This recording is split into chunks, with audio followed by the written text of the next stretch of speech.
inala jooga rag aad caan ugu noqday ama wax badan ku soo kordhiyey ama wax badan ururiyey oo halkan maanta inooga soo jeedin doona. ninka ugu horeeya waa maxamed ibraahim hadraawi oo waxay la tahay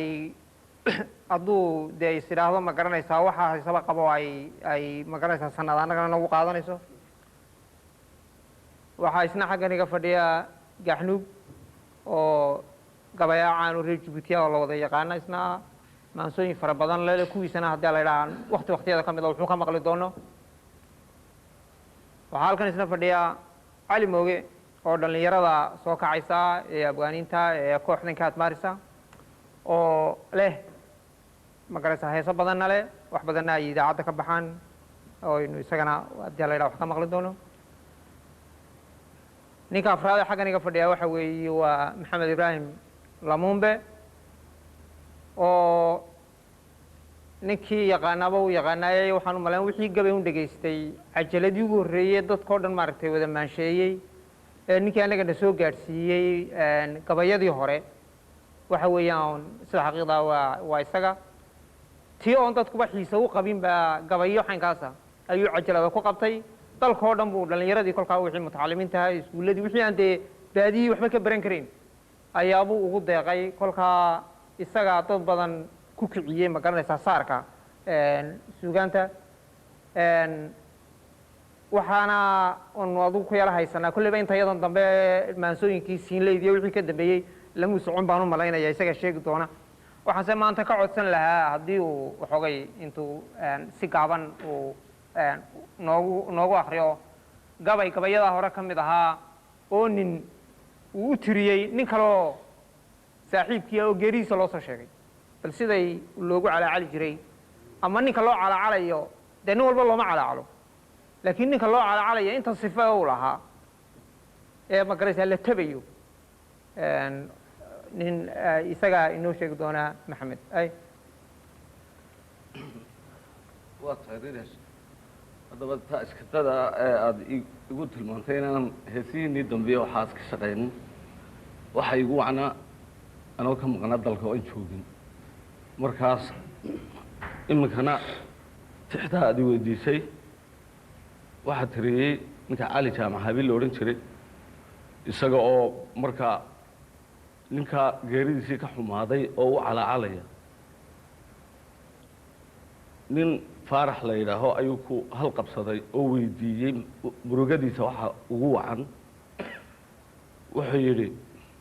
faaraxow galgaladkii xaliyo gama la-aantayda gaadhkii hurdada laydhigiyo goodka igu yaacay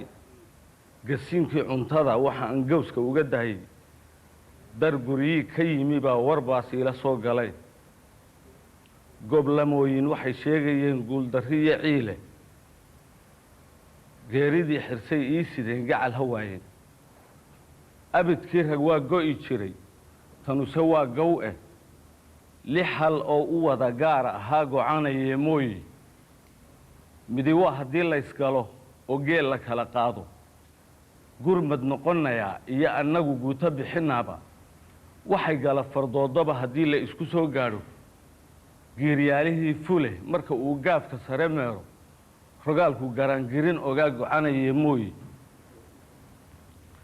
geb hadday martidu soo tidhi goobuu nala joogo godka lagu janneeyow haddii uu gaas dhan la carraabo garbasaar rag weeye ee haddii uu gogasha soo daadso gasiinkii uu soo dhigay ayada ood gal iyo daad moodo bakhayl baa gamiimane inta uu gaarka ka qoslaayo godolku ku hasaawin jiray gocanayee mooye geedkiiyo haddii loo baxo golaha waayeelka gar adkaatay xaajada guracan guurti kala meertay oo ay guudcadiyo feenayaan odayo loo gaatay wax la wada gorfeeyaba haddii laysku garan waayo gaagaabsaya iyo badheedh geesi hadalyaaba guddoonkii la wada raaci jiray gocanayee mooye gardarrada sokeeyaha rag baa gees biciiduu leh gaadiid la dhaanshuu ahaa gibilmadiidii guradii uuna wada saari jiray gocanaya mooy gugooda ayaa aroosyada haddii gaafka laga taago gammaan naaxay heensaha haddii guudka laga saaro waa gelin istaawade halkii geringir loo joogay gale igu bannaanaa walle garab la'aaneede gunnuhu ka soo toocin jiray gocanaya mooy gudcurkiyo caddadu waa walaal guulse kala roone galbeed iyo baraa laga yiqiin goraygii dheeraaye magiciisu waa gudubsanaa gaaliye islaane alla wuxuu golxaalow ahaa geedafkii reeraayee gaashaan biiruu noo ahaa gocanaya mooy markuu arkay sida uga xumaaday inuu nin ilaahay leeyahay oo uu qaatay uu haddana intaasoo calaacala ka tariyey ayuu dabeeto ku daray in yaroo uu ilaahay ku baryayo toobadkeena wuxuu yidhi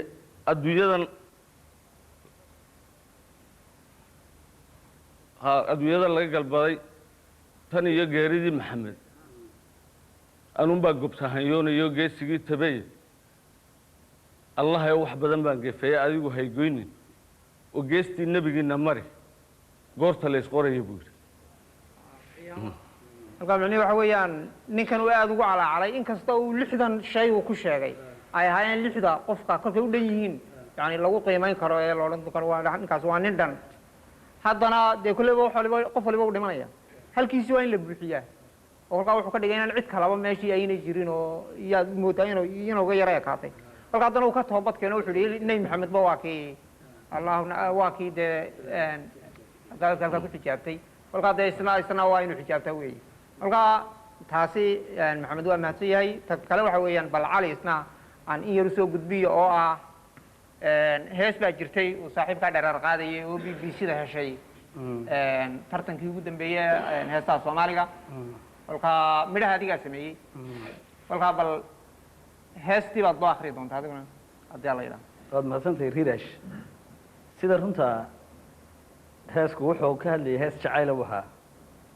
oo qofka bini-aadmiga dee jacaylka hadduu dumar yahay hadduu rig yahay midna lagulama yaami karo oo waxyaabaha ahaadee ilaahay nagu abuuray buu ka mid yahay kolka heeska gabadh baan u tiriyey waxaan se dareensiinayay gabadha afeef baan u dhiganaya hadday jacaylka diido inay maaragtay suudaanta aan u akriyaya inay qaali tahay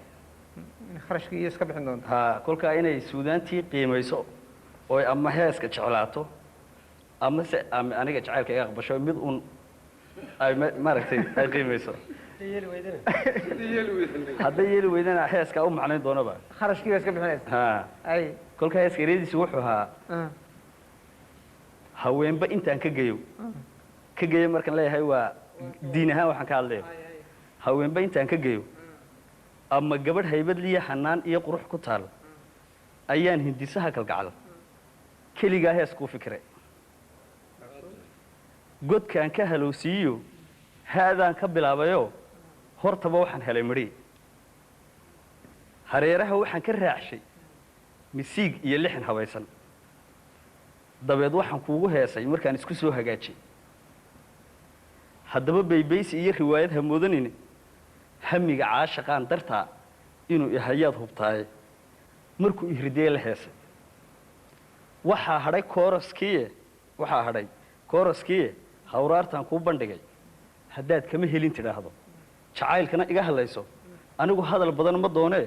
heeskaan aawadaa ku daalay wixii hawla igu gaadhay halkaasaad dhigi magtiisa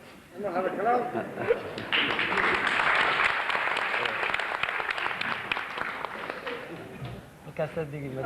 dhigi magtiisa gabadhii kharashkii ama waa lagu leeyahay ama waa iska bixisay taa kama inaan wada sheekay kolkaa haynoo aata taasi hordhacii inkastoo gaaxnuug isaga wakti kale haddii la yidhaha aan ama qaybaha dambe aan kasoo qayb gelin doono waxay la tahay haddaba martigeena koobaad iyo sheekada koobaad aynu maanta kolkaa meeshaas ugu nimid waxa weeye waa gol janno maansada la yidhaha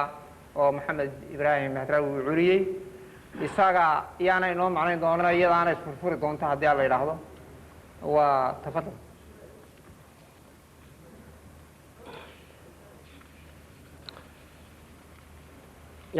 horta gol janno gol janno waxaan jeclay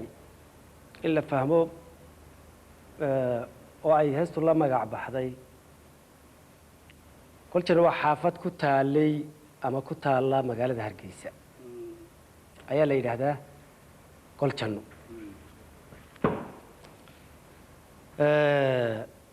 sanadkii 1900 iyo baan u malaynayaa 1980kii gol janno inaad la socoteen ee kaleba gorgorbaa yimi sheekada wax badan baa idaacadaha laga sheegay halkaa qoys baa deganaa riyuu lahaa wuxuu ahaa qoys saboola oo odaygii qoysku wuu xijaabtay meesha islaantii iyo carruur baa ku hadhay xogaa riyaa bay meesha ku haysteen dabeedna gorgorkii markii uu yimi gol janno riyihii ka mid ah ayuu labada garab kaga fadhiistay marka maalintii oo dhan hawshiisu waxay noqotay waa maruu ridaa garbaha ka fuushan yahay iyo maruu garbay lahaydoo uu afkiisa uu garhkaa ugu feedhayo iyo maruu cawskan xuluusha ah dhirta hoosteeda ka soo baxa u soo gurayo afka ugu gurayo intaa weliba wuxuu ku darsaday waa waynu sheegi doonaa intaa weliba wuxuu ku darsaday haddii ridaa loo soo dhowaado wixii aan ahayn islaantaa rida leh dagaal buu ku qaadi jiray labada baal ayuu ku dagaalami jiray waktiga uu ugu fog yahay gol janno waxay ku taallaa meeshii uu ku ooli jiray ama ku yaalla raadiyo Hargeysa markaa biro dhaadheer baa ku yaalla waktiga uu ugu fog yahay gorgorkaasi wuxuu fuuli jiray birahaas oo rida halkaas ka ilaalin jiray habeenkiina muxuu samayn jiray marka xero yar bay lahaayeenoo jiinkada laga sameeyey riyuhu marka la soo hooyo tiir ka mida tiirarka xerada ayuu fuuli jiray ridu kama dido isagu riyaha kale shaqo kuma laha kama tago meel ma qabto reerkaa wax siiya shaqadiisii gorgorka sidaas bay noqotay waxaanay noqotay dabcan sheeko cajiib oo aan hore u dhicin dabeedna warkii reer Hargeysa uu gaadhay dadkii meesha deganaa waqtiyadii hore been baa loo qaatay sheekadii way istartay markii dambe ayaa goobtii la isugu tegey oo qof waliba siduu isu lahaa waxaan wax jira ma wax la abuuraya ayuu meeshii tegey dabeedna khalqi fara badan baa maalin walba meesha isugu tegi jiray sheekadu waa caynka aan uga sheekeeyey dabeedna dadkii meesha tegey waxay ku fasiraan bay sheekadii garan waayeen may dhicin taariikhda gorgor ri sidaa ku noqda halkaa labadeeda garabuun ku fadhiya aan shaqo kale qabanayn dabadeedna waxay ku macneeyeen qaar baa waxay ku macneeyeen gorgorkani qaar waxay yidhahdeen waa yowmal qiyaamihii way calaamadihii ka soo horreyn jiray yowmal qiyaamaha ayuunbay tani tahay gorgor iyo ri isjeclaaday oo sidan isu caashiqay qaar kalena waxay yidhaahdeen wallaahi waa aayad cusub oo maaragtay wax loola jeedo qaar kalena waxay yidhahdeen waaba ninkii reerka lahaa oo dhintay oo show inta xus iyo waxa loo samayn waayey gorgor iska soo dhigay oo soo daahiray bay qaarna yidhahdeen qaar kalena waxay yidhaahdeen gorgorkani wax kale ma jiraan rida buu jecel yahay waa sidii ka dhex dhici jirtay mujtamac xaaladaas oo kale la kulma in qofba wax ku cabiro oo badiba loola kaco xagga diinta la yidhahdo waa yowmal qiyaamihii la yidhahdo waa aayad gaara la yidhahdo waa ninkii reerka ka xijaabtay la yidhaahdo waa sida tan wax caynkaas laakiin raggii goobta tegey waxaa ka mid ahaa nin la yidhaahdo xasan geni waad wada taqaaniin waa nin hal abuura ama mu'alif ama gabyaayo caana oo aada loo wada yaqaano dabeedna markuu arkay waxaa la sheegaya inay dhab tahay isagu dhinacii ay dadku ka eegeen dhinac ka duwan ayuu sheekada ka eegay oo wuxuu ka dhigay wuxuu u cuskaday dawladdii markaa dalka ka talinaysa weji siyaasi ah dadkan kale si diini ay u macneeyeen laakiin isagu weji siyaasi ah ayuu u macneeyo waa hal heesahoo qurux badan oo kolleyba la heli doono aan u malaynayo dee kolley magaaladana way taallaa waan hubaa ayuu tiriyey isagu oo uu gorgorkii la hadlayo oo uu leeyahay beryahanba waan maqlayay inaad meeshan timiye mase dhici jirin haddii ilaahay ka dhigo maaragtay gorgor intuu iska yimaado ri laga furfuri waaye bal xidhiirka adig iyo rida idinka dhexeeya ka sheekee oo uu leeyahay ma waddan baad madaxweyne ka ahayd oo aad guddoomiye u ahayd oo dabadeetana waxaan iyo waxan baad samaysay dabeedna dhibtaadii markii loo adkaysan waayey baa lagugu kacay kadibna waad soo baxsatay oo annaga ayaadna soo magan gashay ayuu leeyahay marka dambe wuxuu odhanayaa ma nin gabyaaya sidayda gabyaa ah oo waddan nin dictatorii ka taliyo jooga oo gabayo dictatorkaa ka soo horjeeda tiriyey oo kadibna gabayadii inta lagu qabsaday dabeetana soo baxsaday miyaa tahay runtii weji qurux badan oo xiise leh oo siyaasi ah ayuu xasan geli sheekadiisaas ayuu ka dhigay dabeetana gorgorkiibuu ka hadliyeyoo markuu xasan geli sheekadiisii dhammaystay ayuu yidhi bal waaye adiguna hadalo gorgorkii baa yidhi adigu xasanow garaadkaagii iyo aqoontaadii hadashay bal adiga ku dhagaystay sheekada isdhaafiyo ragga kale gabyaaga ah bal iyaguna waxaa ka soo yidhaahdaan bal iyagana gaadhsii sidaa wey sida anaga nagu soo gaadho marka aniga iyo haddii ilaahay ka dhigo cabdiqays iyo gaariye iyo rag kale ayuu xasan ku halqabsanaya uu leeyahay gorgorkii wuxuu igu yidhi xasanow garaadkaagii hadashay walba uun maansada isdhaafiyo raggii kalena gaadhsii sidaasaa dabeetana annaga ay kolleyba waajib noogu noqotay inaanu ka jawaabno iyadoo nin waliba jidkiisa leeyahay iyo ujeeddada uu ka hadlayo anigoo sheekada weli beenu haysto wax badan raadiyo hargeysa ka dhegaystay laakiin markaa xamar baan joogay 1901